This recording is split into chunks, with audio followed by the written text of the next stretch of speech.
अपनी life time में उन्होंने टीचिंग की हुई है। मे बी आप वॉच कर रहे हो तो मे बी आपके दादा जान या आपके वालिद उनमें से किसी ने जो है मेरे दादा जान से कभी टीचिंग की हो, अगर आप सियालकोट से हैं तो ये बेसिकली एक जो है ना वो मेरे ग्रैंडफादर को मेरी तरफ से गिफ्ट है। ये सारी की सारी सीरीज जो कि मैं आसानी से इसको पेड कोर्स बना के सेल कर सकता था, लेकिन मैंने इसको फ्री में बना के अपने दादा जान के नाम पे एक जो है ना वो सीरीज को स्टार्ट किया। और आज अल्लाह के फजल से मैंने अपनी पूरी ईमानदारी से इस पूरी सीरीज को बड़े अच्छे तरीके से आपको सिखाने की कोशिश की है। तो आपने बस हाथ उठा के दुआ कर देनी है कि अल्लाह पाक मेरे दादा जान की अगली मंजिलें आसान फरमाए, और मेरे लिए दुआ कर देनी है कि अल्लाह पाक मेरे रोजगार में इजाफा करे, सेहत तंदुरुस्ती दे और मुझे इस्तकामत दे कि मैं आपके लिए ऐसे फ्री में कंटेंट लेके आता रहूं। एंड में मैं यही कहूंगा कि अपनी जिंदगी में कुछ ना कुछ ऐसा क्रिएट करें कि वो आपकी लेगेसी बन जाए और आने वाली जनरेशन उससे मुस्तफीद हो सके। मिसाल के तौर पे मेरा ये यूट्यूब चैनल है जो सिर्फ एक्सपोर्ट के टॉपिक पे बनाया गया है, और पाकिस्तान खास तौर पे सियालकोट के बच्चों को सिखा रहे हैं कि एक्सपोर्ट का कारोबार कैसे स्टार्ट कर सकते हैं, और फ्री ऑफ कॉस्ट सिखा रहे हैं। ये वीडियोस लाइफ टाइम मेरे यूट्यूब चैनल पे रहेंगी। इंशाल्लाह मेरे दुनिया से जाने के बाद भी आने वाली जनरेशन इससे मुस्तफीद होती रहेंगी। तो आपने भी जिंदगी में वादा करना है कि अपनी जिंदगी में कुछ ना कुछ जो है ना वो आप जरूर जो है ना ऐसा क्रिएट करें कि जो आपके जाने के बाद भी जो है लोगों की दुआएं आपको मिलती रहे और आपकी एक लेगेसी क्रिएट हो। पॉजिटिव कंटेंट सोशल मीडिया पे डाला करें, ऊट पटांग कंटेंट डालेंगे, मे बी आज आपको व्यूज मिल जाए, पैसे मिल जाए, लेकिन आहिस्ता आहिस्ता आज से 5 साल बाद, 10 साल बाद, 15 साल बाद, 20 साल बाद आपके बच्चे जब वो कंटेंट देखेंगे तो डेफिनेटली वो आप पे प्राउड फील नहीं करेंगे। तो आपने जब भी कोई वीडियो सोशल मीडिया पे डालनी है, आपने ये सोच के डालनी है कि मेरा बेटा या बेटी अगर मेरे साथ बैठ के ये वीडियो देखे जो मैं बना रहा हूँ तो क्या वो मेरे पे प्राउड करेगा या शर्म महसूस करेगा। डेफिनेटली अगर आप एक फीमेल है वो डांसिंग वीडियो बनाती है तो उसकी 15 या 20 साल की बेटी उसके साथ बैठ के देखेगी तो वो कभी भी अपनी माँ पे जो है वो प्राउड फील नहीं करेगी। ऐसे ही कोई मर्द है, ठीक है, वो सोशल मीडिया पे वीडियो बनाता है और रोस्टिंग करता है और दाएं बाएं के लोगों की वीडियोस लगा के माँ बहन की गालियां निकालता है, उसका अपना बेटा या बेटी 15-20 साल की एज में उसके साथ बैठ के अपने बाप की वीडियो देखेंगे तो अपने बाप पे प्राउड नहीं करेंगे कि ये तो माँ बहन की गालियां निकालता था दूसरों को। तो सोशल मीडिया पे जब भी आपने कोई फोटो या वीडियो डालनी है तो आपने इस तरीके से डालनी है, ये सोच के कि मेरा बेटा या बेटी मेरे साथ बैठ के अगर देखे तो उसको जो है वो मेरे पे प्राउड होगा या शर्मिंदगी महसूस होगी। अगर आपको लगे कि उसको मेरे पे प्राउड होगा तो वीडियो सोशल मीडिया पे अपलोड कर दें। अगर आपको लगे कि नहीं यार इसमें मैंने जो है वो फहाशी फैलाई हुई है या गालियां निकाली हुई है या गैर इखलाकी कंटेंट बनाया हुआ है तो आपका बेटा आप पे शर्म महसूस करेगा, तो वो वीडियो आपने डिलीट कर देनी है, अपलोड नहीं करनी। सोशल मीडिया पे बड़े ध्यान से, आज आपको समझ नहीं आएगी, आप व्यूज के लिए और पैसों के लिए ऊट पटांग हरकतें करके कमा लोगे, बट फ्यूचर में सारी जिंदगी आपका बच्चा स्कूल जाएगा, कॉलेज जाएगा तो डेफिनेटली उसके यार दोस्त क्लास फेलोज कहेंगे कि तुम उसी माँ के बेटे हो जिसके टिकटॉक पे जो है ना वो डांसिंग वीडियोस है, तुम उसी बाप के बेटे हो जिसके जो है ना वो यूट्यूब का चैनल है जिसमें माँ बहन की दूसरों को गालियां निकालता है, रोस्टिंग करता है। तो डेफिनेटली आपका बच्चा वहां फख्र नहीं करेगा। मैं अब काफी दफा ये समझा चुका कि सोशल मीडिया पे हमेशा वो कंटेंट डाले जो आपकी लेगेसी क्रिएट करे, आने वाली जनरेशन्स आपको याद रखें और आपके बच्चे आप पे फख्र महसूस करें। जैसे मैंने अपने दादा जान के नाम पे सीरीज बनाई है, स्कूल टीचर थे, 40 साल टीचिंग की है, सियालकोट के हजारों बच्चों को पढ़ाया है, उनके किसी भी स्टूडेंट से मिलेंगे तो डेफिनेटली उनके बारे में पॉजिटिव व्यू ही रखेंगे।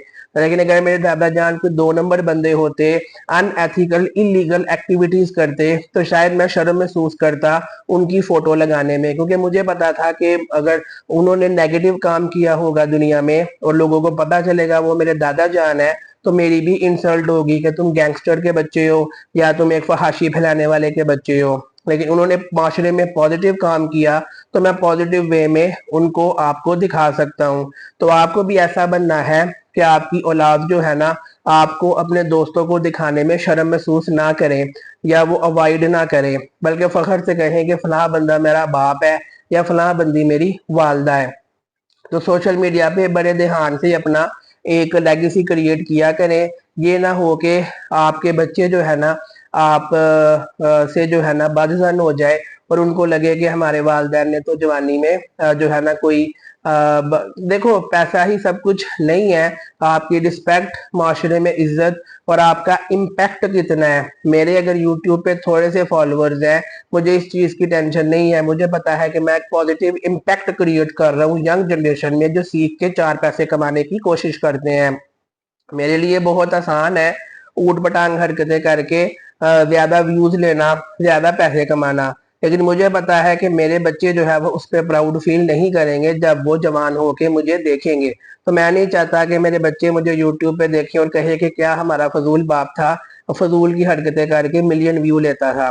तो आपने भी अपना आपको ऐसा बनाना है कि सोशल मीडिया पे जब लोग आपको देखें तो उनको प्राउड फील हो और जो है ना एक पॉजिटिव वे में वो आपसे अपने आप को कनेक्ट कर सकें। जिंदगी में पैसा इंपॉर्टेंट है, लेकिन सब कुछ पैसा नहीं है।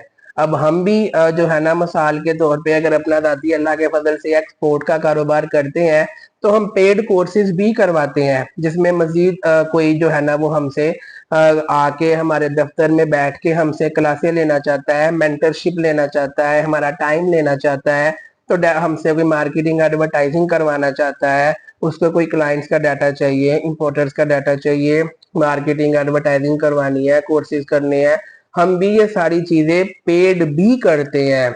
लेकिन कहने का मकसद है कि फ्री में भी कुछ ना कुछ आपने प्रोवाइड करना होता है, ताकि पॉजिटिव वे में लोग जो है ना वो आपको याद रखें। ऐसा नहीं कि आप सारा कुछ पेड ही करते रहो, फ्री में किसी को आप जो है वो फायदा ना दे सको। पैसे कमाने डेफिनेटली जिंदगी में जरूरी है, लेकिन इतने भी जरूरी नहीं है कि आप अपनी इज्जत का सौदा कर दें और आप जो है ना वो पैसों के पीछे पागल हो जाएं और लोगों को धोखा या फ्रॉड जो है ना वो करना स्टार्ट कर दें। फी सबीलिल्लाह अपना एक सेपरेट आप मॉड्यूल रखो और जो पेड वाला सिस्टम है उसको आप जो है वो सेपरेट रखो। और बोथ केसेस में, चाहे आप यूट्यूब से मेरे से फ्री में सीखें या मेरे दफ्तर में आके मेरे से फ्री में सीखें या कोई सर्विस लें, तो बोथ केसेस में हम ऑनेस्टी से, ईमानदारी से गाइड करते हैं। अगर एक बच्चा आ जाता है जो कहता है कि मेरी जेब में जो है वो 10 रुपए भी नहीं है और मैंने एक्सपोर्टर बनना है, तो डेफिनेटली मैं अपने 4 पैसे कमाने के लिए उसको ऊट पटांग गाइड नहीं करूंगा, क्योंकि एक्सपोर्ट करने के लिए आपकी जेब में 4 पैसे होने चाहिए। हम स्ट्रेट फॉरवर्ड कह देते हैं कि अगर आपके पास मेरी सिर्फ फीस देने के पैसे हैं लेकिन आगे मार्केटिंग एडवर्टाइजिंग करने के पैसे नहीं है, तो मैं आपसे फीस नहीं लूंगा। क्यों? क्योंकि मैं आपसे फीस लूंगा, मेरा तो फायदा हो जाएगा, लेकिन आपके पास फीस के अलावा कोई जो है ना वो मार्केटिंग या एडवर्टाइजिंग करने का बजट नहीं बचेगा, तो मैं आपको फायदा नहीं दे सकूंगा। और एक ऐसी कमाई जिसमें आपको फायदा ना हो, मेरा ही फायदा हो, वो अकॉर्डिंग टू मी हक हलाल की कमाई नहीं होती। तो हम इस तरीके से हर बच्चे को एडमिशन भी नहीं देते, मेक श्योर करना होता है कि अगला एक्सपोर्टर बन भी सकता है कि नहीं। तो इन शॉर्ट मेरा कहने का मकसद था पैसे कमाएं, लेकिन वो भी इज्जत में रह के, और कुछ ना कुछ अपनी लेगेसी क्रिएट करें जो कि आने वाली जनरेशन को फायदा मंद साबित हो और आपके बच्चे फख्र से कह सकें कि फला बंदा मेरा बाप है। तो खैर, ये थी मेरी मास्टर सीरीज जो कि आज एंड होती है, और मैंने अल्लाह के फजलो करम से पूरा अपना एक जो नॉलेज है, 10 साल का मेरा एक्सपीरियंस है एक्सपोर्ट की फील्ड का, वो सारे का सारा मैंने इसमें इस्तेमाल करके आपको मैक्सिमम जितना मुझे आता है मैंने सिखाने की कोशिश की है कि किस तरीके से आप जो है ना एक परफेक्ट प्रोडक्ट फाइंड कर सकते हो। लास्ट में मेरे पास अल्फाज नहीं है, कोई भी क्वेश्चन हो कमेंट करके पूछ लें, वीडियो को लाइक कर दिया करें, दोस्तों के साथ जो एक्सपोर्टर बनना चाहते हैं उनके साथ शेयर कर दिया करें, चैनल को सब्सक्राइब कर दिया करें, हौसला मिल जाता है। ठीक है, एक जरा फर्दर मोटिवेशन आ जाती है। आप नहीं भी करोगे तो हम तो पागल दीवाने की तरह वीडियोस बनाते जाएंगे, क्योंकि हमारा मिशन है